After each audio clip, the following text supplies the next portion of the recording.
안녕하십니까. 돈산 Q&A 공부방 동아쌤입니다. 지금 하려는 것은 기본적인 그 용어에 대한 생각들, 인문학적으로 필요한 용어들에 대한 그 동아쌤의 개인적인 단상이나 생각들을 하려고 하는 건데요. 그러니까 경우에 따라서는 말장난이나 언어유희를 하는 것이 아니냐 이렇게 생각하실 수도 있으니까 들으시면서 이렇게 논리적인 흐름이나 이런 것들에 대해서 관심이 있으시면 보시고, 안 그러신 분들은 이거 보시면 지극히 이제 동아쌤 개인적인 생각이거든요.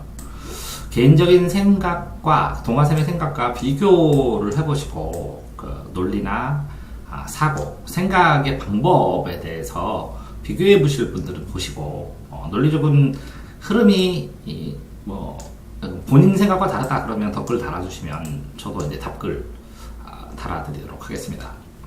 네이버 국어사전을 보면요, 일단 사전상의 용어부터 먼저 확인해 보니까 객관적과 주관적, 사전적인 의미를 보면 손님객의 볼관의 관역, 특징 이런 뜻이죠.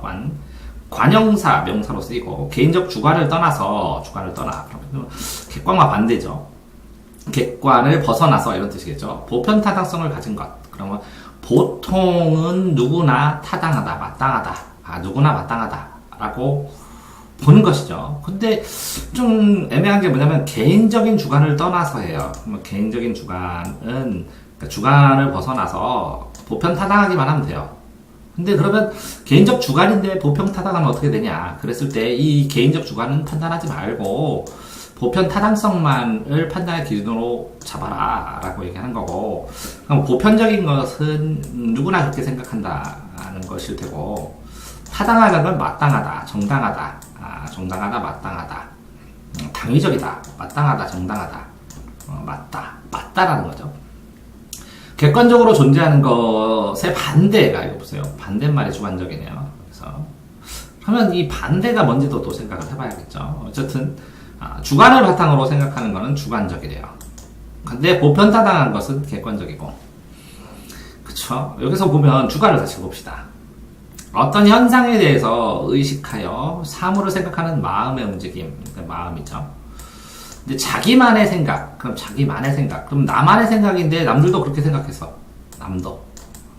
남도 그렇게 생각했어. 그러면 근데 남이 여러 명이야 돼. 여러 명이야. 그래야 보편 타당하다고 그래. 근데 이렇게 생각할 수도 있죠. 자기만 생각하는데 자기만 옳고 남이 다 다를 때도 있죠. 근데 자기만의 치우친 생각이 돼요. 치우친이라고 써놨네요. 애매하죠. 치우치면 자기만의. 그러니까 남들은 다 이렇게 생각하는데 나는 다르게 생각한다는 뉘앙스가 있는 것 같기도 하죠. 그러니까 정리를 하자면 주관이 이렇게 있고 객관이 이렇게 있을 수도 있죠. 이게 주관이 있고 이건 주관이 있고 이거는 객관이 있을 수도 있고, 이렇게 주관이 있고 객관이 이렇게 떨어질 수도 있죠. 주관하고 객관이 이렇게 겹칠 수도 있겠죠. 이렇게 일정 부분은 이렇게 될 수도 있고 이렇게 될 수도 있고 이렇게 될 수도 있고, 이제 상황상으로 한 가지, 두 가지, 세 가지, 또 다른 거 있나요? 크기는 논외로 하겠습니다. 주관과 객관의 크기가 같다 이런 건. 어쨌든 인식 주체에 대한 의식 내용이나 대상, 그러니까 인식 주체인 내가 생각하는 내용이나 대상이면 무조건 된다. 이렇게 넓게 보는 게 맞겠죠. 객관은 인식 내용에 대한 주체에 대한 인식 내용, 그러니까 주관을 떠나고 그 내용, 이거는 뭐라고요? 이건 생각, 이것도 생각, 내용. 정신적, 육체적 자아에 대한 나에 대한 공간적 외계, 외부에 있는 것. 이게 객관이네요. 그러면 정신적, 육체적 자아에 대한 주관에 대한 주관과 대응되는 의미로서의 외계. 자기 혼자만의 생각에서 벗어나, 그죠? 제3의 처지에서 사물을 보거나 생각하는 건 객관이 되겠네요. 3번.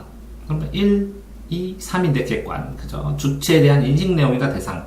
그러니까 이거는 1번은 이렇게 주체가 있고 이 주체가 인식하는 거, 이 목적어를 객관이라고 그러는 거고, 객관 대상.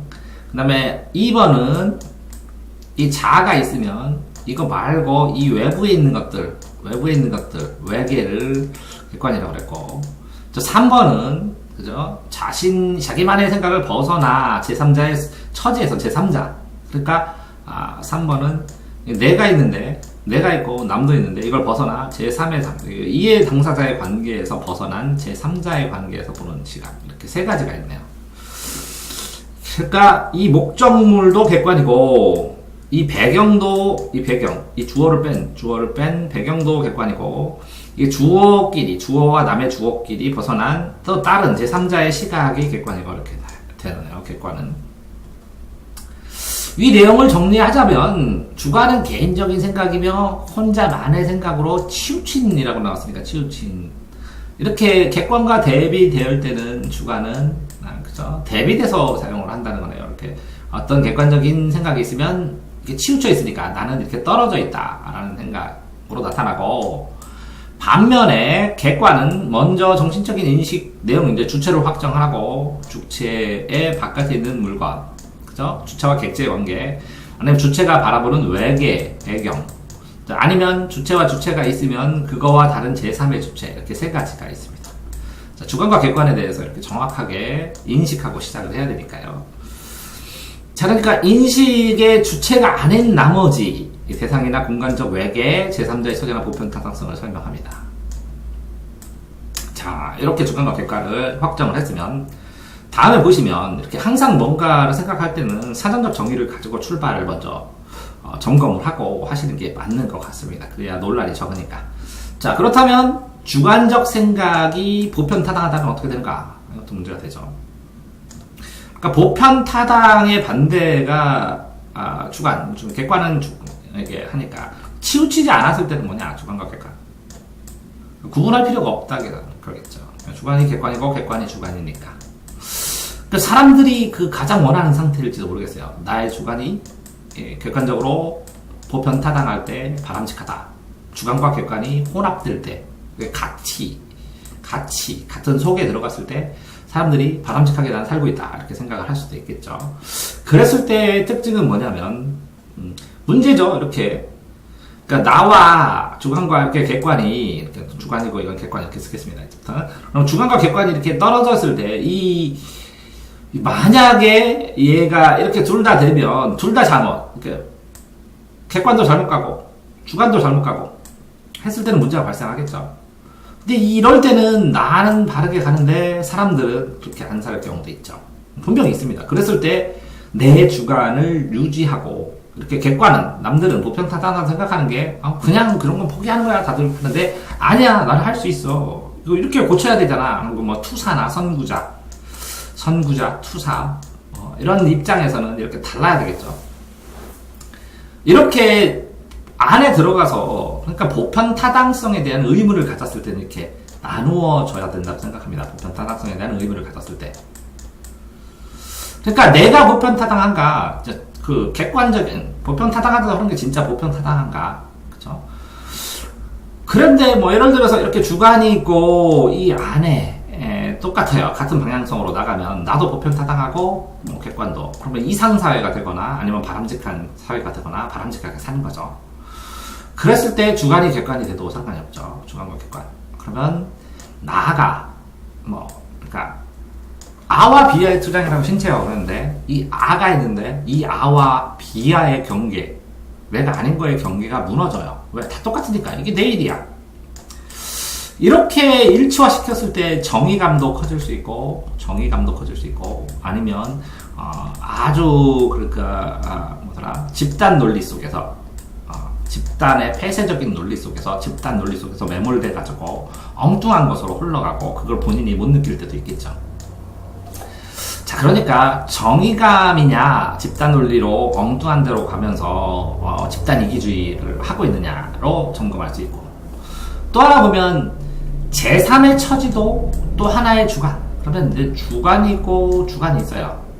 그래서 이게 아니라 당사자가 아니라 제3의 처지로. 그런데 왜 이 사람과 이 사람의 서로 당사자 간의 관계가 아니라 제3자에게 이걸 맡겨야 된다는 거죠. 뭐 예를 들어서 소송을 걸었을 때 원고와 피고의 충돌 지점에 있을 때 그 제3자인 판사가 선정을 해주면 뭐 객관적이다 이렇게 볼 수도 있겠죠. 그런데 이것도 또 하나의 주관에 불과하는데 A 주관과 B 주관이 아닌 C의 주관에 맡길 수밖에 없는 상황이 답답할 수밖에 없겠죠. 그죠? 그렇기 때문에 이거를 그 주관이 아니라 또 다른 객관이 아니라 참 또 다른 주관으로 본다면 객관이라는 게 싫지 않은가 이런 방으로 볼 때는 하는 의문을 제기할 수 있습니다. 또 자기 혼자만의 생각을 벗어난다. 그러면 혼자만의 생각이다. 혼자만 생각한다. 근데 다른 사람은 생각을 못한다는 거죠. 그러면 보편타당하게 이런 기술로 가고 있는데 혼자만으로 신기술을 하면 이 보편타당한 것도 보편타당하지만 이것도 또 보편타당할 수 있어요. 벗어났지만. 왜? 근데 요거 다음 단계일 것일 수도 있어요. 그랬을 때 이걸 치우치다고 얘기를 할 수 있는가? 벗어나는 것 자체, 치우친 건 아니고 벗어났다. 이것과 이것과. 그러니까 수준을 넘어섰다, 이 사람이. 만약에 그랬을 때는 수준이 떨어질 때는 문제가 되겠지만 수준이 올라갔을 때는 이런 주관이, 자신만의 주관이 있어야 창의적이고 발전적인 사회나 틀을 만들 수 있다는 것 되겠죠. 자, 다음은 이 주관입니다, 주관. 주관이 어떤 목적물이나 대상을 바라보는 게 이제 객관적이래요. 요 대상 자체가. 사물을 인식하는 마음이.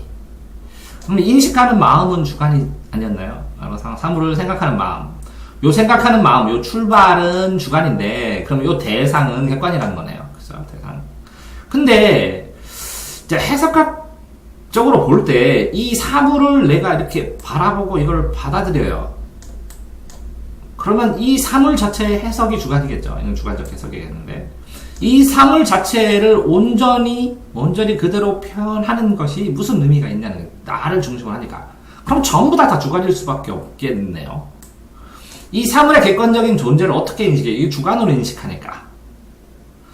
그러니까 인식론의 측면에서 여러 사물들을 객관을 다 주관화시켜서 전부 다 내 속에 들어가는 내 사물. 그러니까 그런 말 하잖아요. 내가 지구보다 귀하다. 내가 없어지면 우주가 없어지는 거예요. 왜? 내가 인식한 주관적 세계 속에 세계가 없어지니까. 그렇다면 객관적 세계는 존재하나요? 그러면 내가 없어지면 그래도 세상은 돌아가니까 그건 객관인가요? 그러면 이 내가 없는 이 객관이 무슨 의미가 있나요? 나한테. 자, 그렇게 하면 주관으로 볼 수가 있겠고, 또 이런 상황이 반복돼요. 이렇게 주관들이 이 세상 속에서, 세계 속에서 있는 주관들이, 이거는 내 세상, 이건 내 세상, 이건 내 세상, 이건 내 세상. 이렇게 존재하는 것들이 그냥 주관, 그죠? 존재하는 것들이 그냥, 이 주관들이 존재하는 것들이 객관이 아닌가. 존재하는 자체가.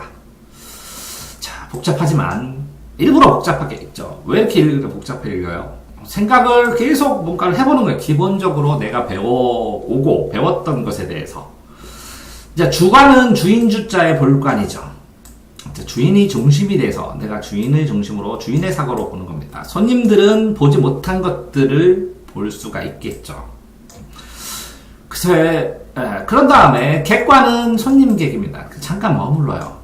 일반적으로 이 손님들의 잠깐 머물고 잠깐 보는 것들이 이 외부에 보는 피상적인 것, 겉으로 보이는 것이라면 이 주관적인 것은 주인의 입장에서 더 보니까 더 심화된 것일 수도 있고요. 반면에 이 사람은 지인의 입장에서 갖추어서 피상적으로 볼 수 있는데 이 사람은 손님의 입장에서 다양한 시각들이 공통성을 갖는다면 또 이게 심화된 어떤 생각일 수도 있겠죠. 자, 어쨌든 주인의 입장, 손님의 입장에서의 생각. 자, 국어에도 나옵니다. 이렇게 되면 1인칭과 대화하는 건 2인칭이고요. 3인칭은 그예요. 그럼 3인칭이 객관적이고 이거는 뭐라고요? 주관적 1인칭, 2인칭은 주관적이겠네요. 다시 보였을 때 이건 주관적 관점과 여긴 객관적 관점. 이 객관적을 그냥 관찰자라고 합니다.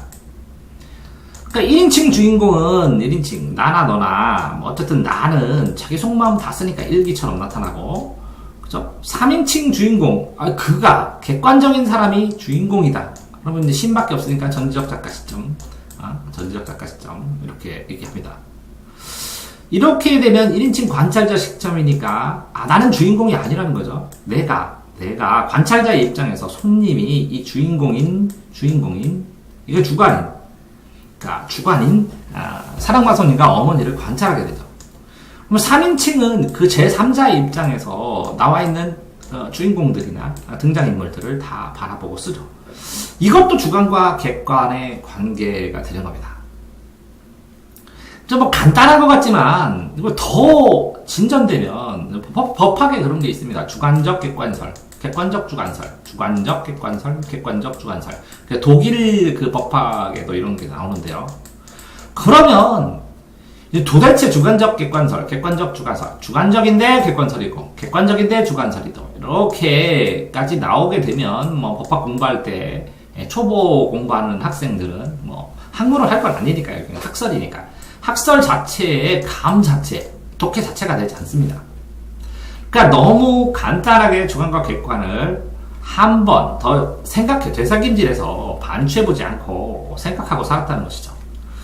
자, 보시면, 객관적인 것, 보편타당한 것은 각자의 주관을 가진 여러 사람의 생각이에요. 그러니까 제 생각엔, 자, 객관이라는 게 이렇게 있다면 이 안에는 전부 다 뭐가 있어요? 주관들이 모여 있어요. 다. 뭐 객관의 실체는 뭐냐? 주관이 모여야 된다. 그러면 주관을 전제조건으로 하니까 주관의 총합, 주관의 순수한 총합, 주관의 총합이 바로 객관적이다. 객관적이다. 라는 걸 얘기를 할 수 있는데, 자, 이 주관이 여기다 또 하나를 더 놨습니다. 이 주관의 총합이 객관적인데, 이 총합을 하는 과정에서 타당성, 보편 타당성이 있어야 됩니다. 누구나 타당하다고, 마땅하다고 생각하는 것. 자, 그런데 그러면 이 보편 타당하다는 것이 맞는가? 자, 지구는 우주의 중심이고 태양이 돌고 있다고 보편 타당하게 누구나 다 생각을 했는데, 그죠? 그런데 이게 달라졌습니다. 이런 것처럼 이 객관적인 과학 지식조차 절대적인 게 없다고 하는데, 이 주관과 객관을 너무 두 편으로 나눠서 절대적인 가치로, 절대적인 상황으로 생각을 하면 상황에 대한, 논리나 개념에 대한 상황에 대한 유연성이 줄어든다는 거예요. 자, 과학 지식조차 객관적인 과정이고 객관하다는 것이 절대적이라는 과학 지식조차 이렇게 절대적인 게 없다고 합니다. 여러 사람이 맞다고 하면 보편타당합니까? 아닐 수도 있다는 거죠. 그렇다면 각각의 주관이 맞다고 하는 것, 그러면 좀 더 복잡하게 해봅시다. 주관이 이만큼이 맞다고 하는 것과 그저 이만큼이 맞다고 하는 것, 사회에서. 자, 이게 진보고 보수고 요게 진보라고 치면, 자, 어떤 게 보편타당합니까? 이게 보편타당하고 이게 보편타당합니까? 자, 이게 두 개라 그렇지 이게 200만이라면 그건 보편타당하지 않습니까? 자, 이런 문제가 발생을 하는 거예요. 그러니까 객관적이라는 것, 보편타당하다는 것은 수많은 논란, 끊임없는 논란과 함께 진화가 돼야 되니까, 이게 보편타당성을 잃어버리면, 그쵸? 보편타당성을 잃어버렸을 때 이걸 객관적이라고 얘기를 하지 않지요, 보통. 그러면 주관의 총합이 커졌다고 얘기하나요? 자, 보편타당성은 누가 검증을 하고 누가 인정을 하나요? 일반적으로 정해져서 누구나 거의 모든 사람들이 보편타당하고 인정하는 자명한 것들을 제외하고는 논란이 될 수밖에 없다는 거죠. 자, 다시 객관은 모두 주관만 모여 있는 것이냐? 아, 그쵸? 이게 이 수의 총합, 어느 정도 총합을 해줘야 객관이냐라는 의문도 제기할 수 있습니다. 자, 너의 주관은 내가 아무것도 모르는 상태에서, 자, 주관이 어떻게 형성될까요? 주관에 따라서 주관의 종류를 성악설, 성선설, 그걸 세모라고 하죠. 성악설, 성선설, 백지설 이렇게 나눴습니다. 한 명의 주관의 본성을 이렇게 달라져요. 이거에 따라서 사회계약설도 다 달라져요. 그렇죠? 동양도 그렇고 서양도 그렇고 학자들도 다 있어요. 자, 여기 속에서 수많은 사람들이 쌓아온 문화와 그죠? 교육을 통해서 보편타당한 걸 받아들입니다. 그죠? 그러면 이 계약되어 있는 사회에 우리가 그냥 나와버리는데, 이 계약이 지금 현재 계약되어 있는 게 어떤 거냐라는 거에 논란도 있어요. 사회계약서의 종류가 성악설, 성선설, 백지설에 따라 다르니까. 자, 그러면 이제 제가 좋아하는, 저는 백지설로 생각하니까 백지설을 기준으로 생각해 봅시다. 자, 이 주관은 아무것도 없었던 거였어요. 깨끗한 백지였는데 이런 주관이 영향 주고 엄마가, 아빠가, 선생님이, 형이, 텔레비전인 연예인이 이렇게 해서 주관이 형성됩니다. 그래서 사회 속의 이론으로 보편타당한 기준들을 배워서 적응을 합니다. 자, 그러면 이렇게 이 사람들이 가르친 것들은 얘한테 엉뚱한 게 아니라 보편타당한 규칙들입니다. 교과서 내용들. 그렇다면 개인의 주관은 어떻게 해요? 각종 사회가 만들어진 시스템이라는 보편타당성을 여기다 주입한 겁니다. 개인한테. 그러니까 이 객관적인 상황이 객관들이 압축되고 응축돼서 이 개인에게 입혀진 겁니다. 모아진 겁니다. 그러니까 객관의 총합은 주관이라고 얘기할 수 있는 겁니다. 자, 다시 말하면 객관은 순수한 주관의 총합이고 객관은 주관의 총합한 거고 주관은 객관의 총합이라고 또 생각할 수가 있습니다. 자, 그렇다면 주관과 객관이 주관, 객관 하나는 그냥 주관, 객관 반대의 개념으로 극단에 있는 것이 아니라 마치 개인은 주관이죠. 개인이 객관일 수 있어요. 개인이 모여서 사회 개인은 너무 크게 해줬네요. 개인들이 모여서 사회라는 것처럼 이거 개인은 주관은 미시 논리이고 이 사회는 거시 논리입니다. 미시 경제학에서 개인이 아끼기만 하면 개인은 잘 살지만 거시 경제학 국가 사회의 측면에서 볼 때 개인이 아끼기만 하니까 불경기가 오잖아요. 못 살잖아요. 사회 전체가 불경기가 오고.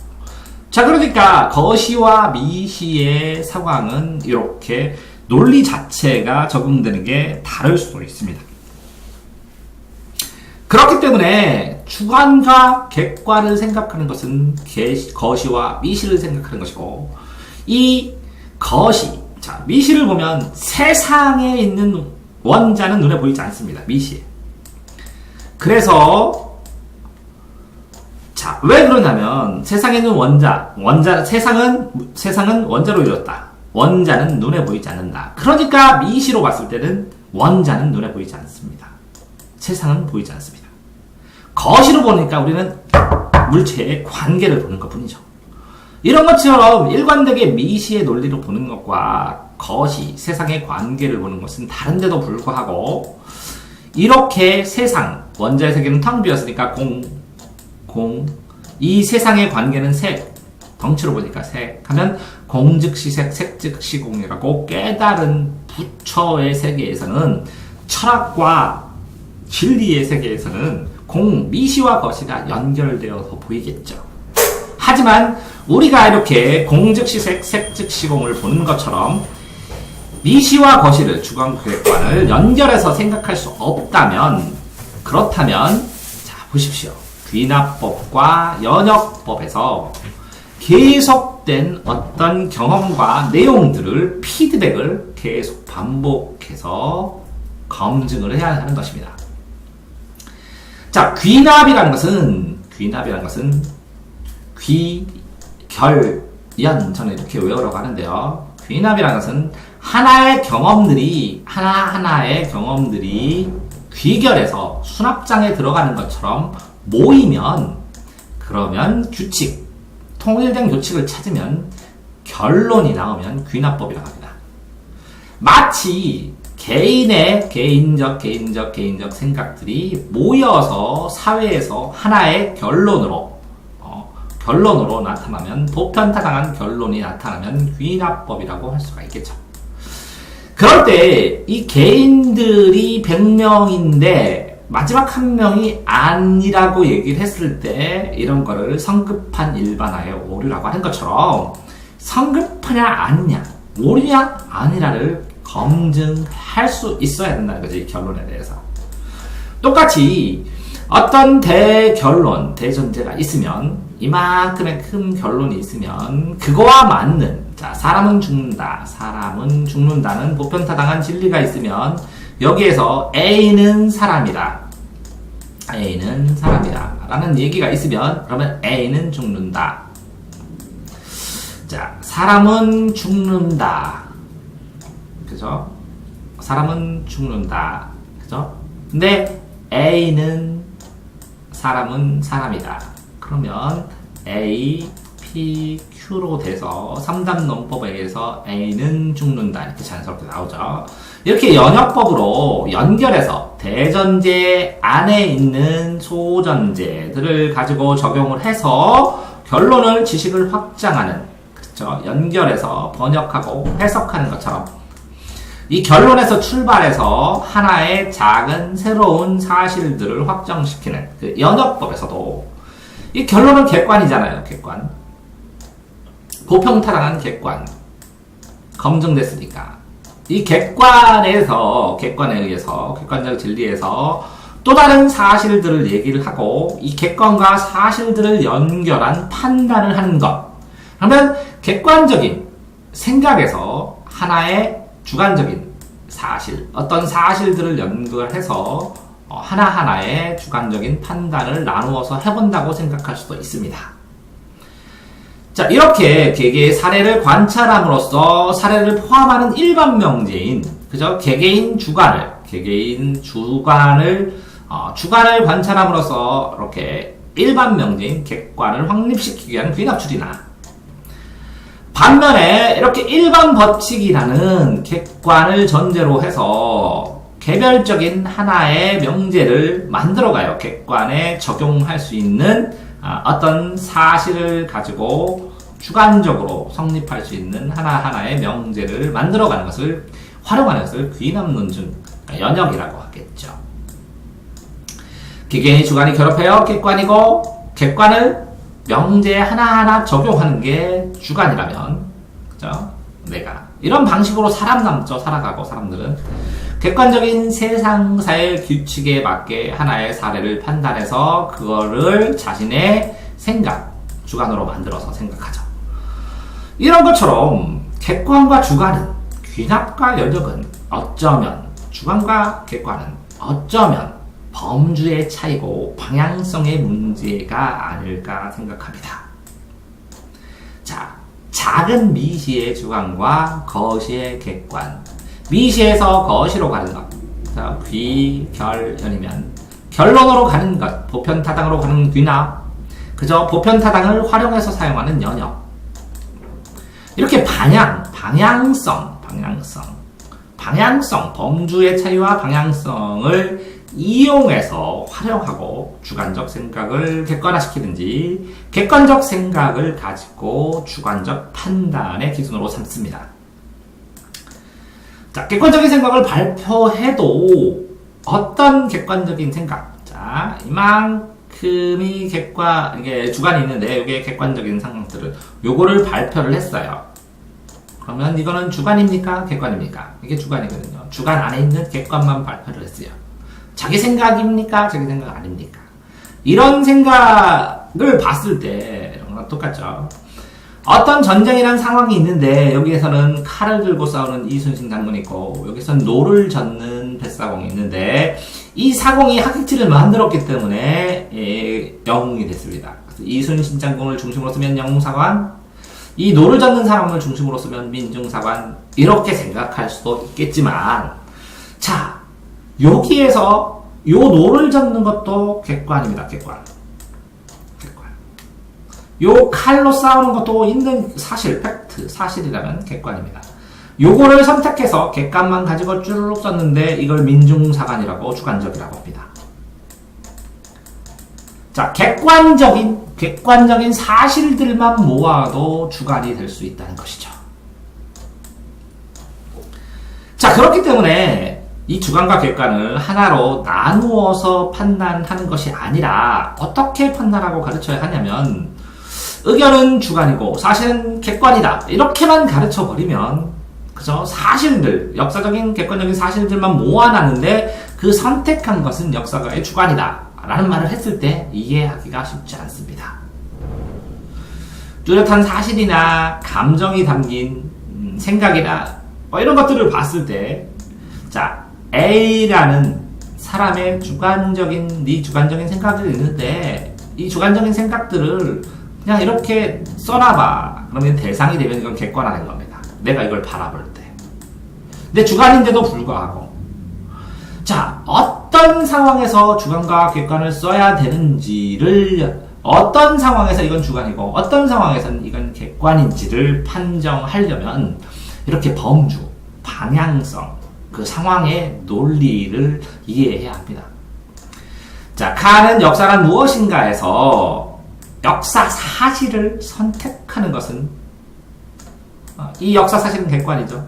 선택하는 것은 주관이고, 역사가의 역사관인 주관에 따라, 그러면 역사가의 역사관은 주관이죠. 선택되는 기록 자체는 또 객관이죠. 사실이 되지만, 이것 또한 객관이지만, 선택에 의해서 선택되어진 기록이기 때문에 선택을 강조할 때는 주관적인 것이 되어버립니다. 자, 그러니까 A라는 사물을 바라볼 때, 자, 애매합니다. 이쪽에서 산을 봤는데 객관적으로 이건 절벽입니다. 그래서 산이 절벽이야. 이거 틀렸습니까? 맞았습니다. 객관. 이쪽에 보니까 구름입니다. 이게 구름입니다. 맞죠? 이것도 객관입니다. 이쪽에 보니까 둘 다 있습니다. 그렇다고 이 A, B, C가 A만 사실이고 B만 사실이고 C만 사실이냐? 그렇다고 이 B에게 너 거기에 있지 말고 이쪽으로 와서 역지사지 좀 해봐. 그러면 이 사람이 여기까지 정령 옮길 수 있는가? 옮기는 게 가능한가? 이해는 하고 받아들일 수 있지만 본인의 삶의 위치, 이 출발점을 바꿀 수 있는가? 바꿀 수 없다는 거죠. 자, 그렇기 때문에 어떤 객관적인 사실, 이 사실을 이 A라는 사람은 이거는 타당하지 않는 이 사실을 주관으로 받아들일 수도 있다는 것입니다. 자, 주관이나 객관이 뚜렷하게 일반적으로 구별되기가 쉽지 않습니다. 주관과 객관의 의미가 무엇인지 되새겨볼 필요가 있습니다. 굉장히 자주 쓰이고, 그죠? 굉장히 다양한 곳에서 활용하는 주관과 객관의 명쾌한 기준, 만들어지기 쉽지 않습니다. 때문에 사전에 나오는 주관과 객관의 기준을 기억해야 하고요. 주관과 객관이 동전의 양면처럼 바라보는 시각에 따라서 다르게 적용되고, 이 문장 안에서 표현될 때 주관과 객관의 상대적 위치나 범위, 방향성까지 확인하셔야 된다는 것입니다. 지금 전달해드리는 주관과 객관의 판단이 복잡해 보이지만은 인문학을 공부하는 데서 굉장히 기본적인 용어고 키이기 때문에 다양한 사례는 아니지만 생각의 접근 방법으로 소개해드리는 것입니다.